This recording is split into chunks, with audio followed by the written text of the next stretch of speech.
Hello and welcome to Conversations with Dr. Bachner. Once again, it is Howard Bachner, Editor-in-Chief of JAMA.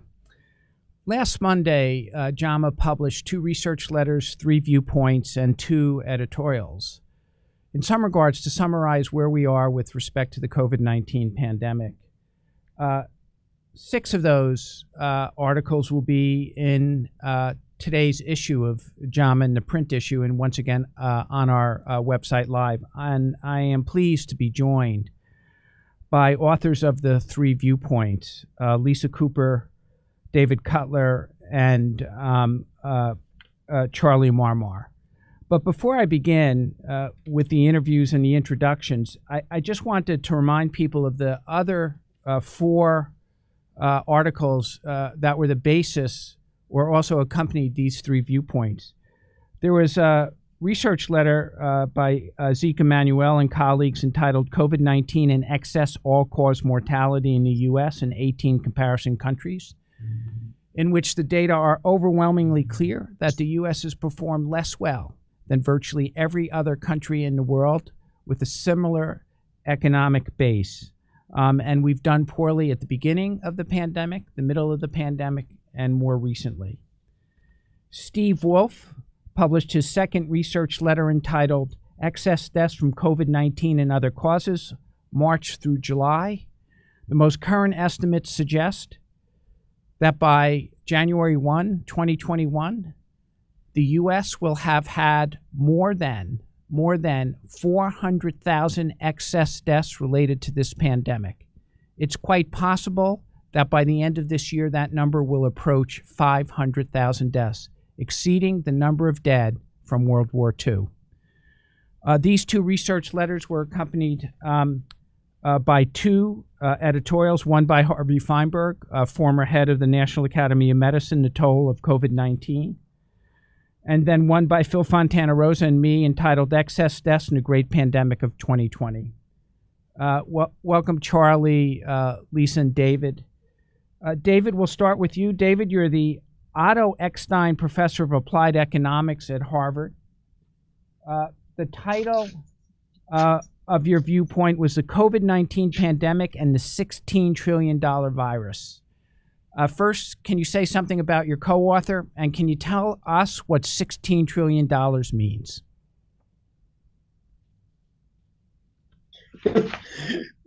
So thank you, Howard, for having me and for the questions and for your help with the publication process. My co-author is Lawrence Summers. He's Charles Eliot University professor at Harvard. He's also former Secretary of the Treasury. And he's a mentor of mine, actually, so I've known him for quite a long time. We were interested in calculating the cost of COVID economically, and there are 2 parts to that. One is the lost output, that is, people are not at work, so they're not producing things. For that, we took estimates from what the Congressional Budget Office says will likely be the trend in output for the next decade. And that's about $8 trillion of lost output for the next decade. And I'll come back a little bit to put these in perspective for you in a second. But that's about $8 trillion over the next decade. But of course, that's not the only consequence. The fact that some people have died, many people have died, many more under current forecasts will. Some people will have their long-term health impaired. People are suffering very high rates of anxiety and depression. About 40% of Americans report feelings of anxiety and depression. So what we do in this second part, so the first half of it roughly is the $8 trillion from lost output. The second part is saying, what is the economic value of the health loss? And there we use a very familiar technique, which is called valuing statistical lives. That is, how much do we typically pay to reduce things like risks from automobile deaths, or how much more do you have to pay people to work in riskier jobs? We use that to then add up the costs of the premature mortality, the morbidity from survivors with severe complications, and the mental health impairments that people are experiencing. Those are under reasonably conservative assumptions that there are deaths for another year, but none after that, and that the deaths for the next year stay at the relatively low level of a few weeks ago. So that's the other $8 trillion. how do you think about $16 trillion? You know, it's obviously a very high number. To put it in perspective, it's roughly about $200,000 for a family of four. You know, so that's roughly what the loss is. Now, it's not all economic loss in terms of lost income, because, for example, when a family member passes away, that is an economic loss, but it's not lost income. But on the other hand, the point of the economy is not to accumulate sheets of paper with little number signs on them and numbers after them. It's to enjoy life. And so it's that lack of enjoyment, the sort of lost enjoyment of life that people are experiencing in their lives that's really going on. We give a couple of markers. So one marker is it's roughly but roughly 4 times what the Great Recession cost. It's roughly twice what we spent on all the wars in the Middle East since 9/11. And it's roughly 50 years of what people estimate will be the cost of climate change to the US. So those are just some ways of thinking about how immense this is as an economic issue. Thanks, David. I have many questions, but I want to make sure I get to Lisa and Charlie, and then we'll come back. Lisa Cooper is the Bloomberg Distinguished Professor at Johns Hopkins with appointments in the School of Public Health and Medicine. Lisa, this is the second piece you've written for us this year. The title of this viewpoint,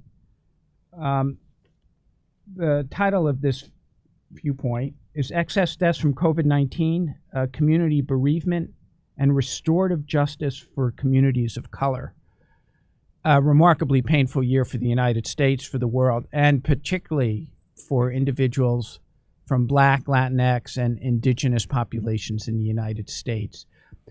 Your co-author, once again, is David Williams. So could you say something about David? And then 8 months into the pandemic, how are you thinking about this vis-a-vis communities of color?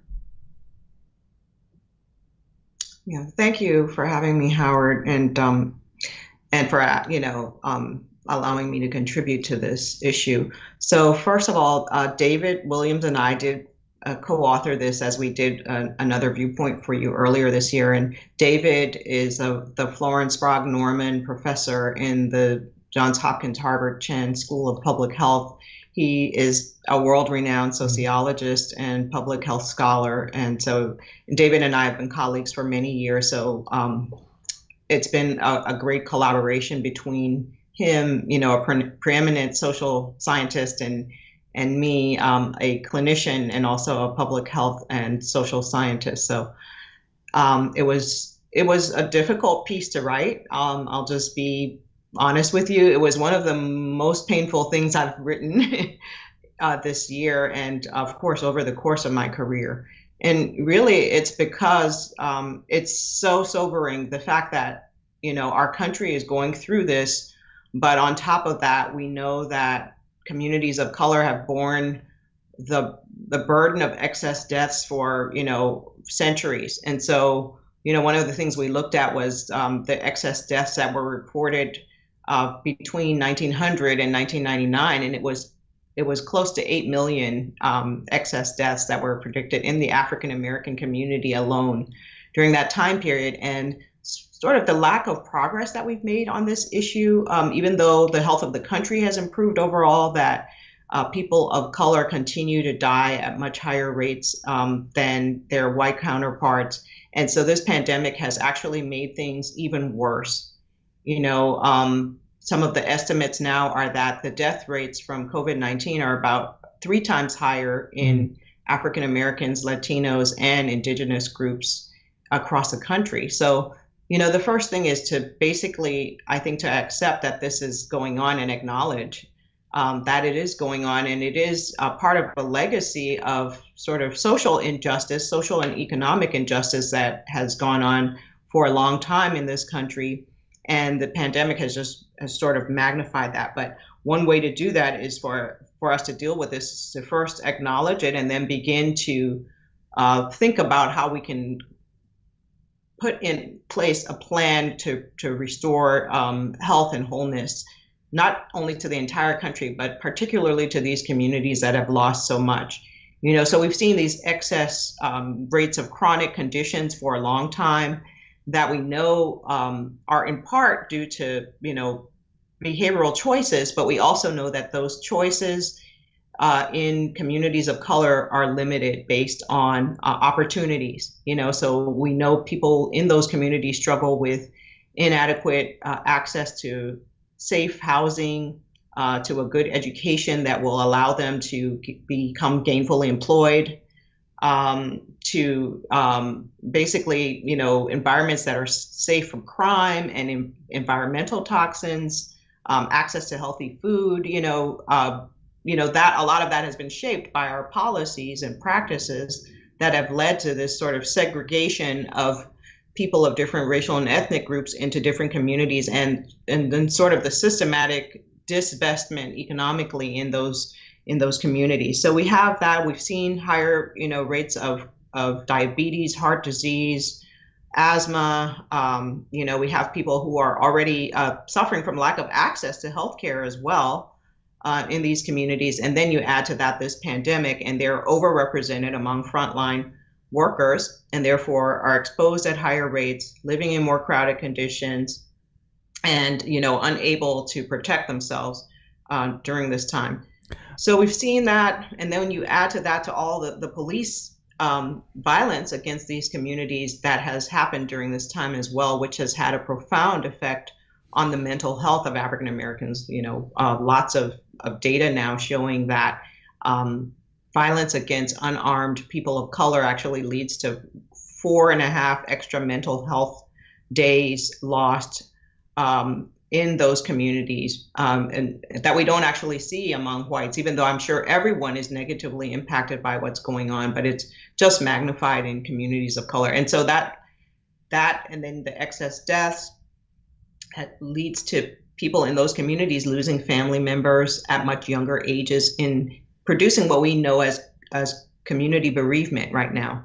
So we're going to have a steep climb to bring some of these communities out of where we are right now. A lot of focus on mental health and on access to primary care and on addressing sort of these broader societal issues. We gave Charlie all of mental health of the country, but before we go on, Charlie, Lisa, 2 years ago we published a piece from Otis Bradley called Cancer Justice.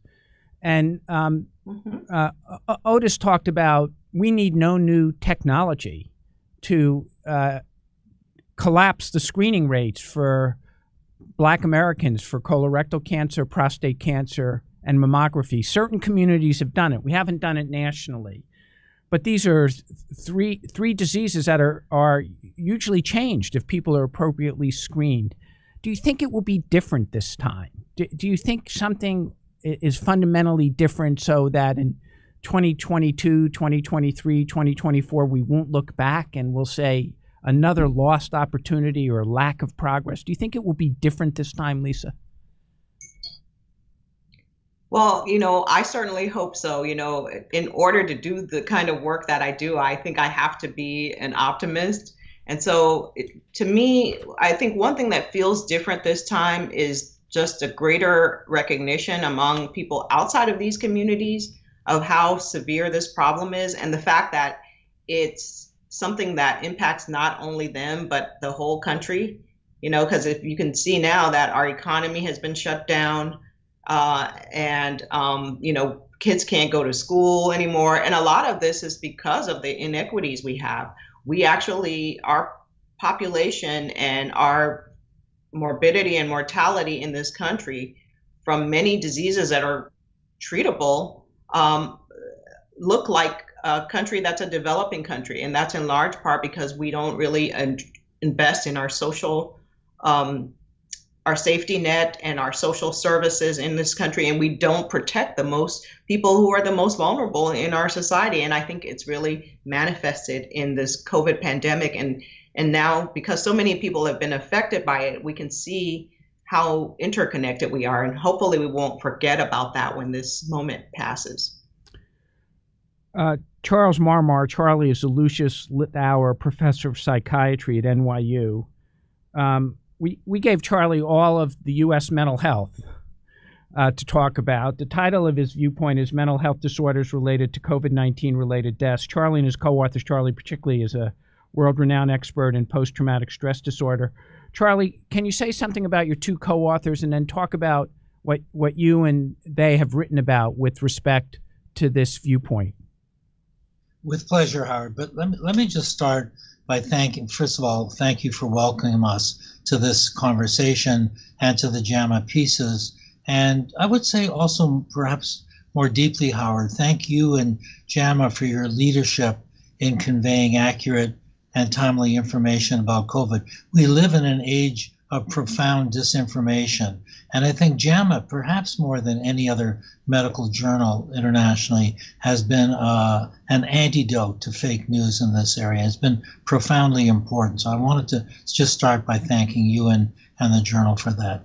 With respect to my co-authors, I have an enormous pleasure and privilege to have a wonderful faculty at NYU, and Naomi Simon, who is my vice chair for faculty development in the Department of Psychiatry at NYU, is an internationally recognized leader in the understanding of normal and complicated or pathological bereavement, which is a central focus of our article. And Glenn Sachs, who is a professor at NYU and previous chair of the child psychiatry department here, is a renowned expert in childhood trauma. So I'm just very privileged to work in such an enriched environment and to have such wonderful colleagues. Now, with respect to the topic on hand, the impact of COVID, there are two very broad dimensions to the impact of COVID on the mental and emotional health of Americans and perhaps all citizens of the world.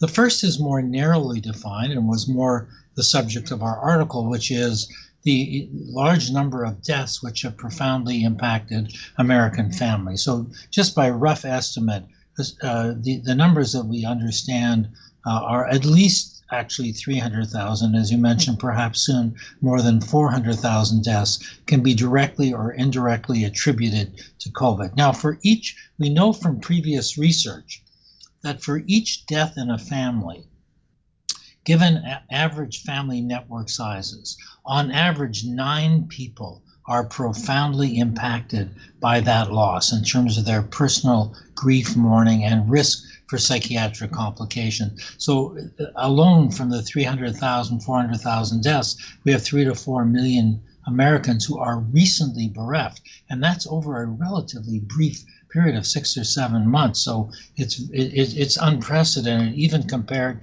to times of war. Second, among those who do experience a family loss of a beloved grandparent, parent, sibling, child, or other close family member, we know that roughly 1 in 10 will experience an abnormal, prolonged, pathological form of grief called PG, prolonged grief, which is characterized by persistent, unremitting, painful experiences of the loss, inability to accept the reality of the loss, constant yearning, searching, and pining for the person who has died, inability to restore a sense of hope and optimism for going forward in life, loss of energy and pleasure, feelings of depression, and increased use of alcohol and drugs, and unfortunately increased suicidal thoughts and suicidal intentions. So that's 10% of 3 to 4 million people. So that is an epidemic of pathological grief, which is a downstream consequence of the pandemic. And this is a worldwide phenomenon. So it's very profound. Now, the second dimension to this problem is one that David Cutler alluded to, which is that setting aside for a moment those most profoundly affected by losing someone close to them, whether we have or have not lost a family member, we are all affected by the stress of and uncertainty and ambiguity of COVID. Economic uncertainty, social unrest, worries about our health, worries about protecting the health of our parents and our children. The list goes on and on. So there is a second kind of psychological epidemic, which is one of anxiety, depression, and difficult to manage uncertainty, and complicated by the fact that it will take an uncertain amount of time to have a safe and effective vaccine and safe and effective and well-confirmed treatments for the disease. So taken all together, 30 to 40% of the general population are burdened with stress, anxiety, and depression, and a subgroup of 3 to 4 million Americans are deeply burdened by loss, and some of those quite severely. I'm also happy, Howard, to talk about what we can do on a more optimistic note very briefly. We adopt a 3-point approach to that, which is education, treatment in primary care, and specialty care. But that's the scale of the problem. We'll come back to the treatment. I'd like to depart some optimism. David, how does the $16 trillion relate to what Lisa just talked about? Disenfranchisement of an entire community for centuries manifest acutely, once again acutely, during this pandemic. You're the applied economics, so you must think about this in terms of human beings, not just theoretical economics. What's the $16 trillion mean vis-a-vis what Lisa just talked about? Actually, what Lisa talked about is quite relevant here in the sense that the lost output, the lost value to society of having historical levels of segregation and historical levels of inequality are really just immense. So, for example, the consequences of people not living their full lives or people not being able to live to their fullest extent, those are very, very big numbers. And there's people have often done these calculations about, for example, if women are paid 79 cents on the dollar for men, what is the output that we're not having because women are not earning those 21 cents that men are? And one could do the same thing for racial and ethnic minorities, Blacks and Hispanics and other minority groups. And the numbers would be immense as well. You sort of pick it up in things like people who don't go on to do the kinds of things that they would want to do in life, or people who are shut out of institutions that they ought not to be shut out of. So those are really very big costs that in some ways that we did not, with the specifics on the 16 trillion, we did not allocate it by group because we just calculated the national number. But surely that number is greater per person in lower SES groups and racial minority groups because the economic loss is greater there as well as the health loss. David, if society returns to some semblance of normal late next year, schools are in person again next year, is the economic challenges a year, 2 years, or 3 years, or 4 years?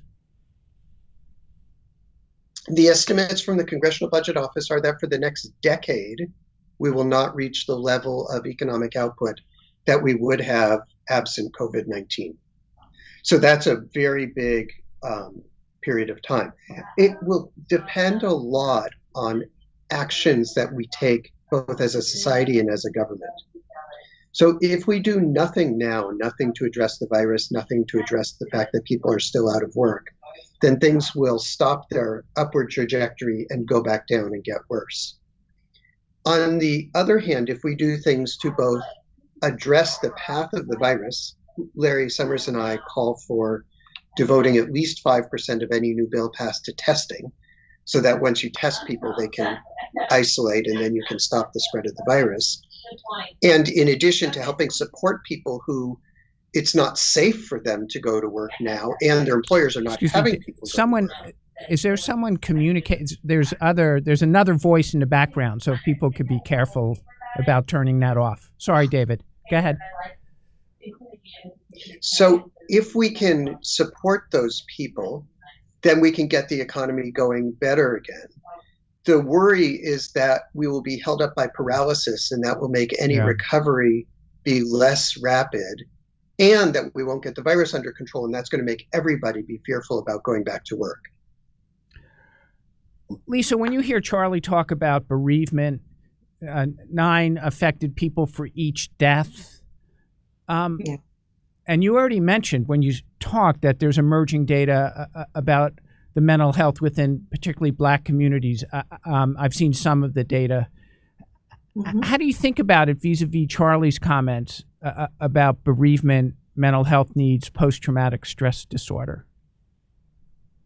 Well, I think it just makes the case even more strongly that that we have to work on equity, because I think, when a group has been disproportionately impacted, so we're talking about how everyone across the country has been impacted. We're talking about families that have lost loved ones, but when you think about the scope of it, the number of families and the number of people in communities of color that are affected is much greater proportionately.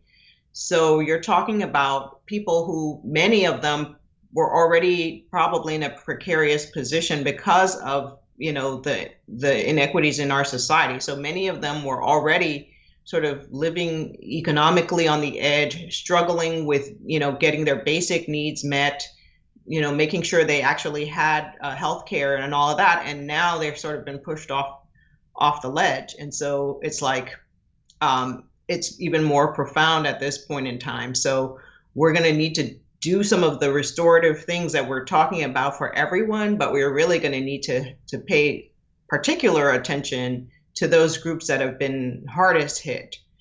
So I think it just really makes the case for the fact that we have an overwhelming problem here, but also the fact that if we try to take a one-size-fits-all approach, that we may not get the result we're aiming for, because there are certainly certain groups that are going to need more to get back on track. And a lot of these communities didn't have, for example, the family wealth that could serve as a cushion at a time like this, because again, of these sort of years and years of economic inequality that have sort of prevented people from building up that kind of a safety like net for a crisis like this. If I made you and David, if I put you in charge of equity for the country, you don't have quite a blank check, but you have a lot of money to spend. Some of that $16 trillion that David mentioned. How would you start, Lisa? Well, I'm just thinking about the interventions that have been shown to have an effect, on health, and the ones that are actually most promising are on early childhood development and education, and on income inequality. Yeah. So providing a living wage to people who are young adults. And so I think I would start with those two areas, with really focusing in on young children and their development, and investing in education, and then in making sure people have a living wage, because then they can afford to pay for safe housing. Affordable housing would be part of that, but I think income inequality and early childhood education would be where I would focus, and then of course on universal coverage for healthcare.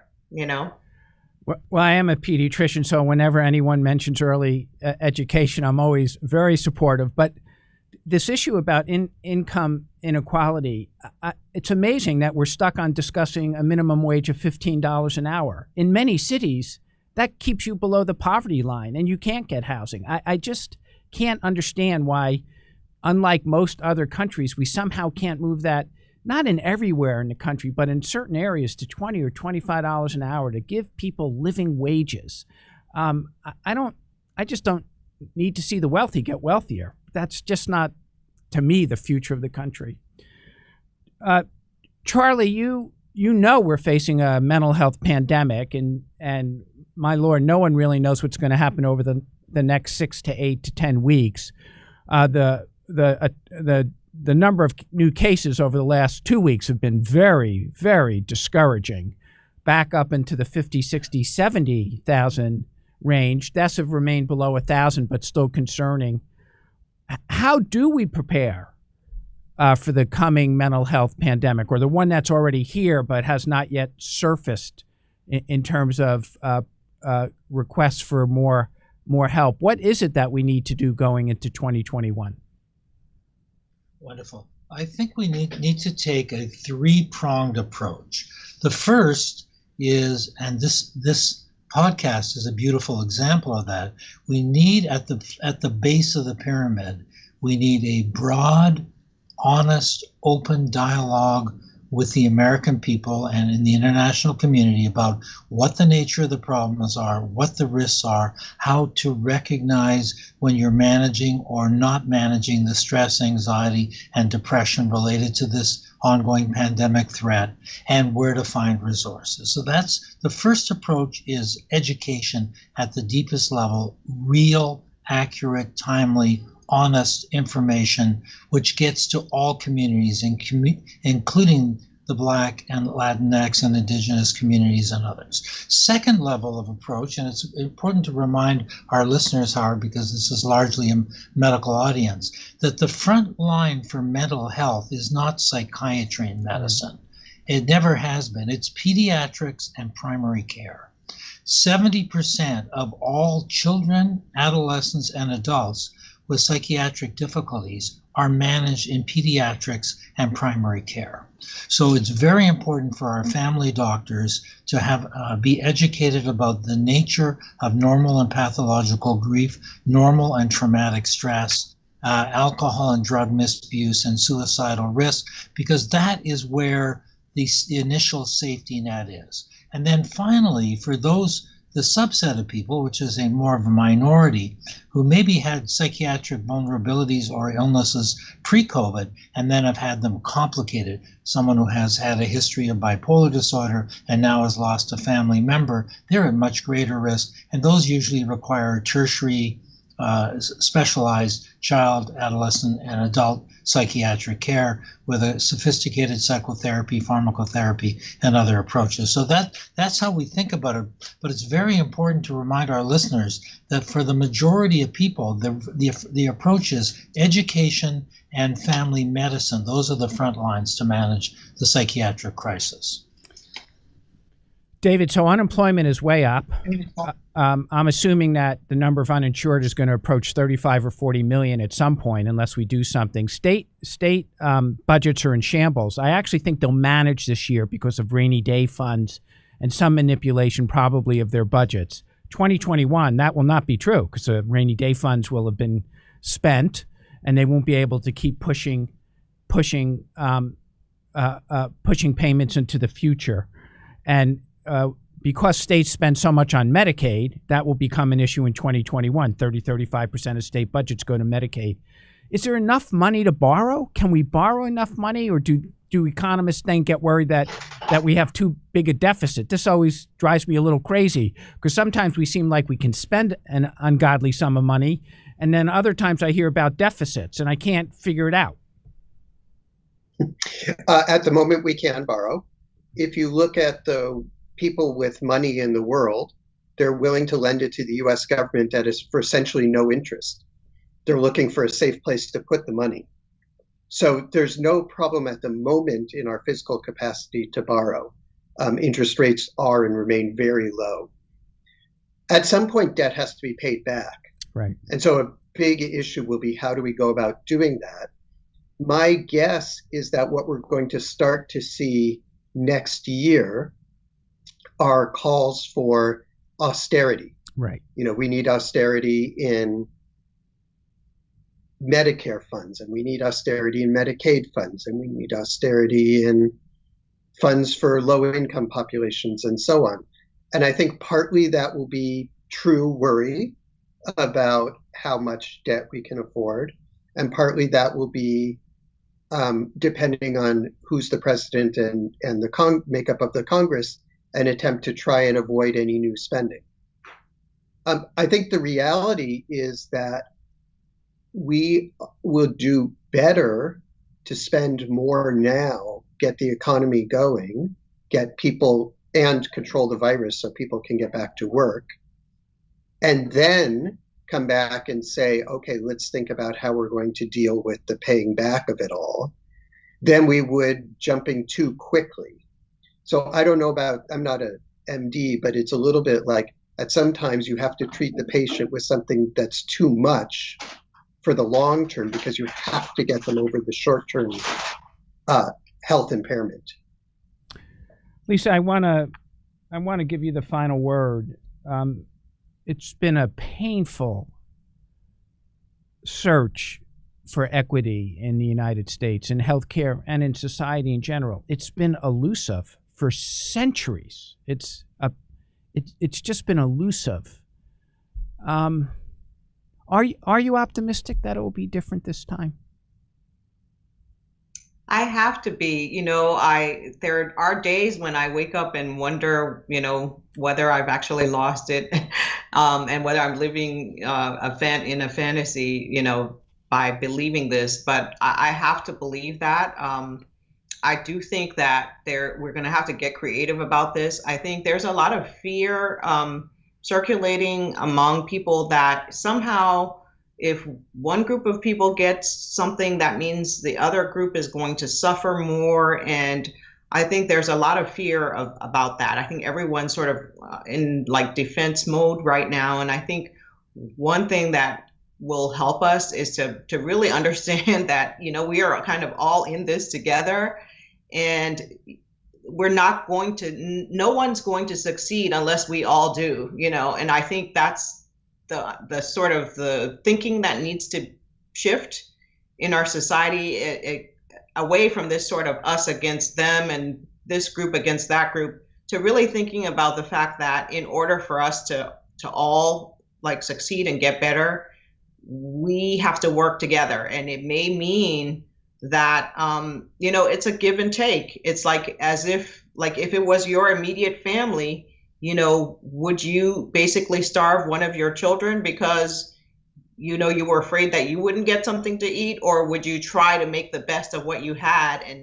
And would you make sure that everyone had a chance, especially the person or the groups that had been left behind for whatever reason, which we know that there are many reasons. But I think if we can get a shift in attitudes around that, like we are in this storm, we're not all in the same boat, but we're all in the same storm.